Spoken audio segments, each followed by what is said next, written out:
As the coronavirus pandemic explodes in the U.S., the White House is still refusing to participate in the transition of power, denying the Biden-Harris team access to any vaccine distribution plans. I would say that 2020 was that big boom. Marijuana is now legal in some form in 2/3 of the U.S., and it looks like it's going to be a big boost to our economy. It's kind of a nice thing to do for the city. A lot of people enjoy it. A sign of the holiday season in that 2020 is almost over. Holiday trees are going up in at least 2 main cities today. We'll tell you how you can watch the action.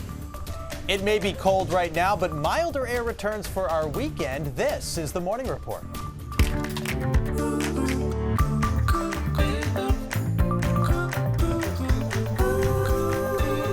Good morning, everyone. Glad to have you with us. I'm Sharon Rose. And I'm Lee Goldberg. If you have not gone outside yet today, Don't do it. It's okay. We're going to survive. Stop right there.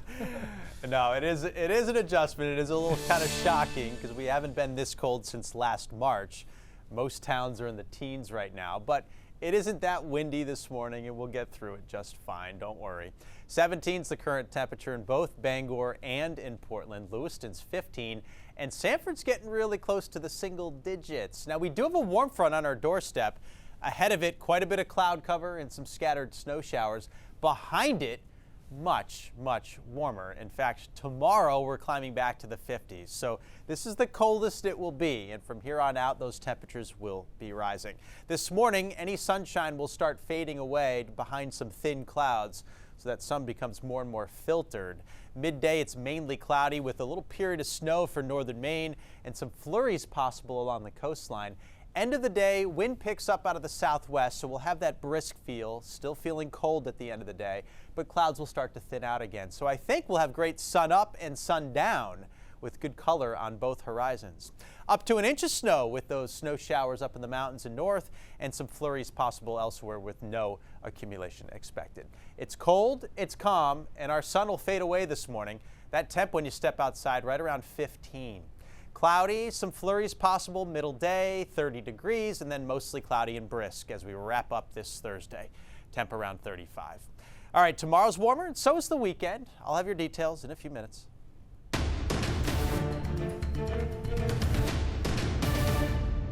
This is not crying wolf. This is the worst rate of rise in cases that we've seen in the pandemic. This is like going to war. You need a commander-in-chief. President-elect Joe Biden is still waiting on COVID-19 information from the Trump administration. Biden says that if information is not made available soon, his administration would be weeks or even months behind. Now, more than 250,000 Americans have died with COVID-19. And meanwhile, COVID relief money is running out quickly, and millions of Americans could lose unemployment benefits at the end of this year. Lawmakers are trying to agree to a deal on a new aid package, but they're just split right now on how much to actually spend. House Democrats are looking for a $2 trillion relief bill, while Senate Republicans are pushing for a $500 billion. One of the Senate Republicans working on that bill is Maine Senator Susan Collins. And she says that this new package cannot be one-sided. Because this needs to be an effort that involves both the House and the Senate, Democrats and Republicans. And I really would like to see that pass before we go home for Christmas. The two sides of the aisle are also split on how much money should go to local governments, but one thing the two parties generally agree on, a new bill is needed. All right, here's Morning Rush, 90 seconds or less. Police are asking for your help finding a missing teenager from Buxton, 16-year-old Olivia Guzzi. Last seen at her home on Monday. She's described 5'2", 120 pounds, black hair, brown eyes. Officials say that her father was the last person to see her. Now, Guzzi has been in contact with her friends to let them know she's safe, but her whereabouts are still unknown. 2 people have been arrested in connection with a shooting in Lewiston yesterday, happening in the morning. Joshua Boyd, who's out of Boston, he's charged with aggravated attempted murder, among other things. Lee Davis of Lewiston is charged with hindering an investigation. Officers say Boyd first threatened a person with a gun at an apartment on Howe Street. Police say when they got there, Boyd fired at a Lewiston police officer who fired back and tried to chase down Boyd. The officers say that there was nobody injured in the incident. A man from Portland who is in prison for the murder of the mother of his children is appealing his 40-year sentence. Last December, Anthony Lang admitted to shooting and killing Sok-Ha Koon in their home while their 2 boys were inside the house. The state offered Lang a plea deal so his kids would not have to testify during the trial. Lang's attorney says that Lang's sentence does not match other cases with similar conduct. The Department of Health and Human Services office in Sanford will be closed today after an employee tested positive for COVID-19. It's actually been closed since Tuesday. DHHS says that the office will reopen as soon as possible so people can get access to critical benefits. That is your Morning Rush on this Thursday. For more on those stories and more, check out our website or head to our mobile app. Maine's largest utility company, CMP, ranks last in the nation for customer satisfaction for the 3rd year in a row. That is according to J.D. Powers. Central Maine Power is continuing to try to build back trust and return to its first place rating that it held just 7 years ago. CMP has fallen under intense scrutiny in recent years after it mismanaged the rollout of a new billing system. That led to multiple investigations. Since then, the company's former CEO, David Flanagan, was brought back on board to try to help bolster customer satisfaction. It's just going to be a continuing problem for them, and customer service is just, I don't think really they can even focus on that until they start delivering accurate bills. I'm not going to be happy till we're number one. You know, we've got all the components, all the people, all the practices, all the values to get back there. The company is now offering $25 service credits for any bill that is late or inaccurate. CMP also announced that their customer bills will be a little bit lower next year. The Maine Public Utilities Commission's standard offer has decreased by 12%, which means for CMP customers, your average bill will go down by 5%. The decreases do not apply to customers who purchase their own electricity supply in the market. Well, you know the saying, as Maine goes, so goes the nation. Well, it looks like that could be the case with recreational marijuana as well. What legalizing it on a national scale could look like. That's coming up. First, Todd, something to know about this Thursday forecast. I can think of one word. Cold? That's Is that the word? Yep, it is definitely cold, but I was going with another one, snow. There actually is going to be a little snow out there today. Up in the mountains and north, some coatings, maybe an inch. Flurries possible elsewhere. It's not a big deal at all. And then we actually warm up behind these flakes. I'll have details in a few minutes.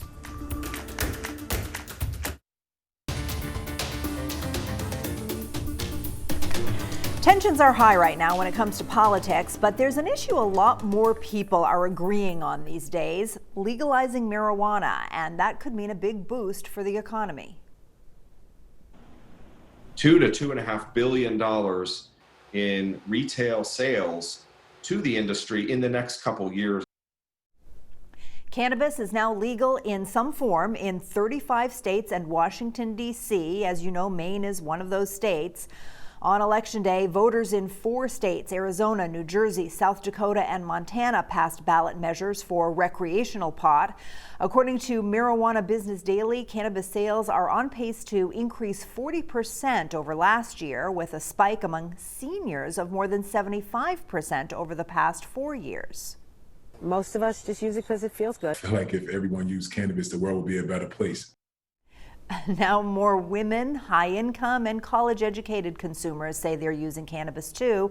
And a Gallup poll released this month showed that nearly 70% of Americans are in favor of legalizing marijuana. This week, the governor of Virginia announced that he supports legalizing recreational marijuana, which would make Virginia the first southern state to do so. Good morning, I'm News Center Maine's Alex Haskell. It will soon look more like the holiday season here in Maine. I'll tell you why just ahead.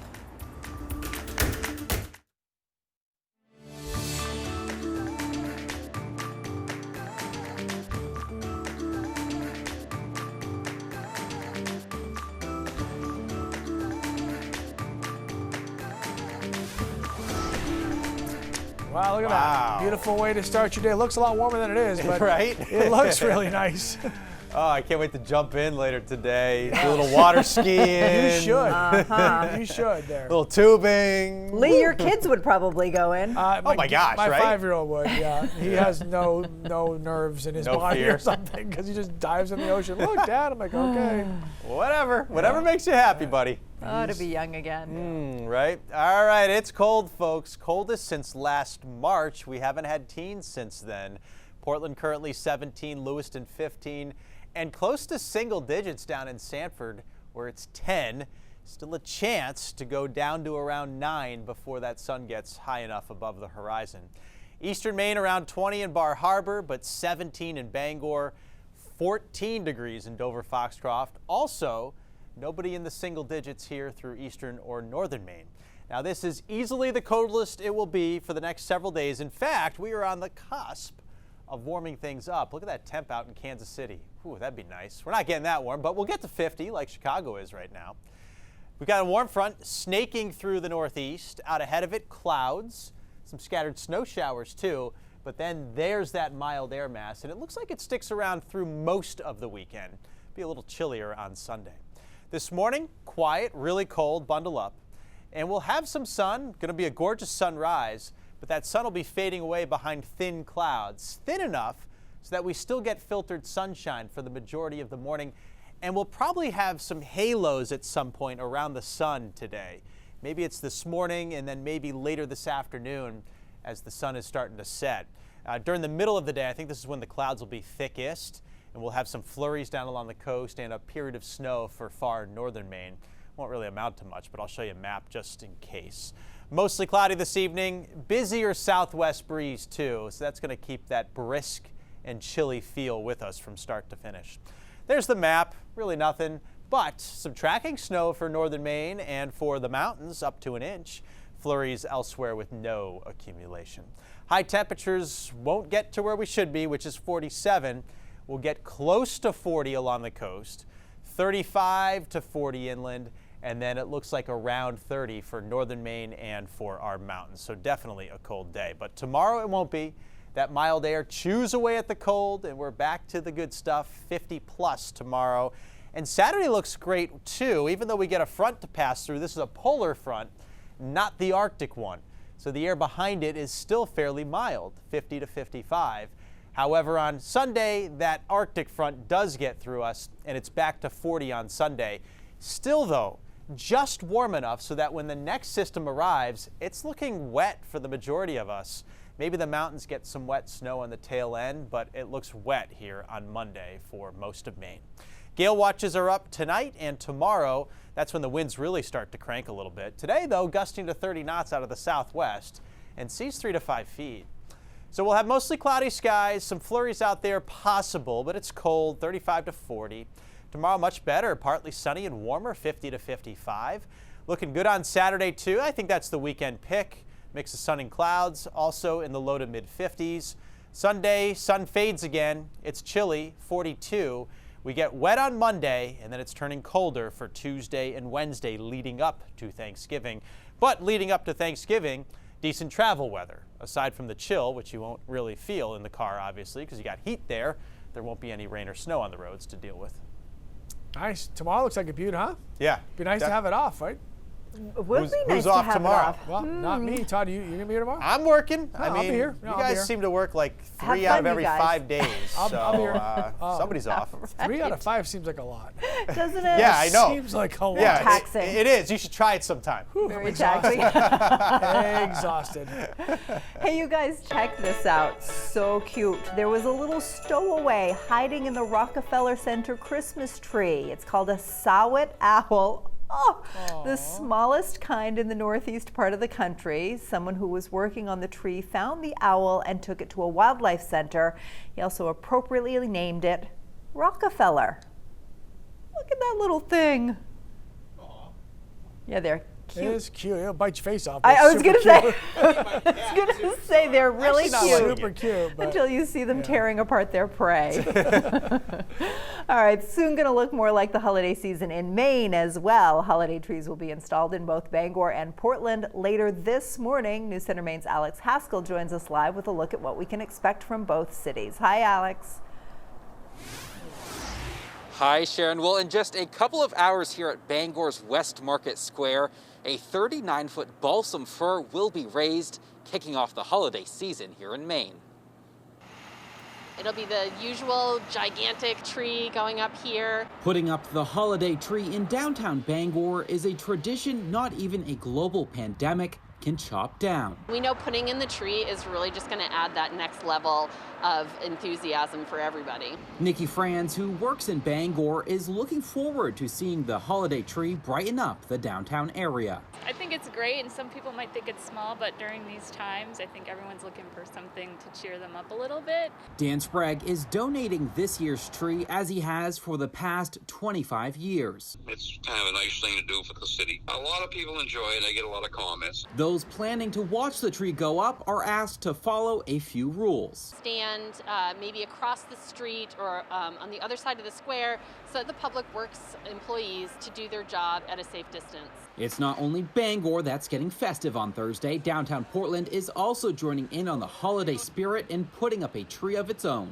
I think it's an important and enlightening event that we're going to be doing. Hopefully it will raise a lot of spirits. With large gatherings out of the question, Portland Downtown installed a street cam that anyone can access on its website. It's aimed at Monument Square, where the tree will go up. In Westbrook, if they're in South Portland, wherever it may be, you'll be able to click on our website and you'll be able not only to watch the tree get installed, but eventually get decorated in the coming weeks. Now, here are a couple of important times for folks to remember. Bangor's downtown tree will be installed at around 8 a.m. this morning, and Portland's downtown tree will be installed around 9 a.m. And of course, folks can catch that live feed at portlandmaine.com. Lee, I'm going to toss it back to you in what I hope is a toasty and warm studio. Well, Alex, you've not been in this studio. It is not toasty and warm, but it's warmer where you are. It's warmer than where you are. So thank you very much, sir. Appreciate it. Good looking Christmas trees right there. Okay, good, good. All right, we want to start your holiday shopping. Local business owners are asking if you could shop small. Many local businesses have had to close their doors temporarily this year. Some have had to close their doors for good. Last month, the Maine Economic Recovery Grant Program awarded more than $105 million from the CARES Act to 2,300 different small businesses and nonprofits. That was a good help at the time, but it was temporary. CFC Wear owner Kyle Poissonnier says he was lucky enough to shift his business operations online to help with his sales of clothing, but not everybody was that lucky. So I think it made people far more aware of what's in their community, what they want to keep around in their community. It helps us provide for our families and our loved ones, and it's not just this big giant, corporation. Poissonnier and his crew plan to open up their doors for the first time at their Biddeford office since March. They'll do it on Black Friday, but Kyle says if the foot traffic is not there, it just won't happen again anytime soon. If you are a small business owner, we really want to help. So even if you know of one here in Maine that's selling goods online because of the pandemic, tell us, please. Text Shop Me to 828-6622. Let us know where we can find you online. And then make sure you check out the article on our website because it will provide you links, which is a growing list of local businesses where you can shop online and support your local businesses this holiday season. We want you to be on that list, so please let us know about you. All right, so many Mainers have stepped up to help their neighbors this year. It must have been difficult for Maine Sheriff's Association to name a winner of this year's Community Service Award. Up next, the organization that it says has a mission of both hope and support. And a warning from police about a new scam that could lead the scammer right to your front door. What you should be on the lookout for to protect yourself coming up during the 6:30 half hour.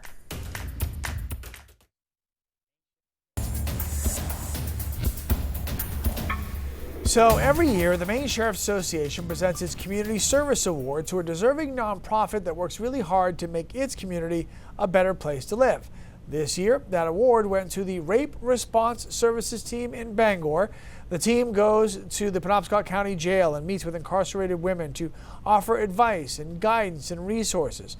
Over the last year, it has served and helped more than 600 women. We walked a lot of those participants through the process of their release and their reintegration into the community. We connected them with supports to help them build a healthy path towards recovery from the trauma that they experienced. Sheriff Troy Morton nominated Rape Response Services and presented the award. He says this is a great example of a nonprofit that has met its mission by providing hope, support, and advocacy. So, there's a story behind all of it. And you have to go all the way back to 1937 to get the full story of this fire truck. Coming up, why it's been so important to one town in Maine for more than 80 years.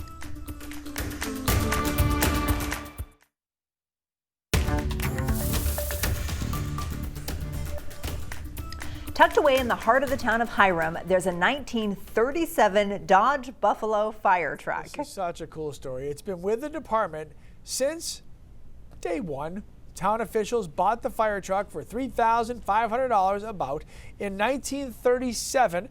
The department still has all of the original paperwork, including the bill of sale and film of the town's first firefighters training with the new truck. Now, more than 80 years later, the department has decided to give it a little touch-up in an effort to keep it preserved. So we was able to clean it, sand it, and clear coat it to bring it back to shine like it probably hasn't since the 40s. I take a lot of pride, and I just think it's a neat thing to have that we've kept it, and it's just a big part of the history of the town. And the town's very first fire truck isn't just a showpiece. It was used to fight the wildfires in 1947. It ran calls all the way until 1983. Even though they don't use it today, it does still run, and it could still pump water if necessary. How cool is that? I bet that's in all the parades too. Oh, it's got to be. What a great antique to have around. And there goes Shannon Moss for a little ride in the fire truck. So, there you go. On a warmer day than today. Right? All right, we've got a first look at your weather and today's top stories just ahead. Our final half hour starts right now.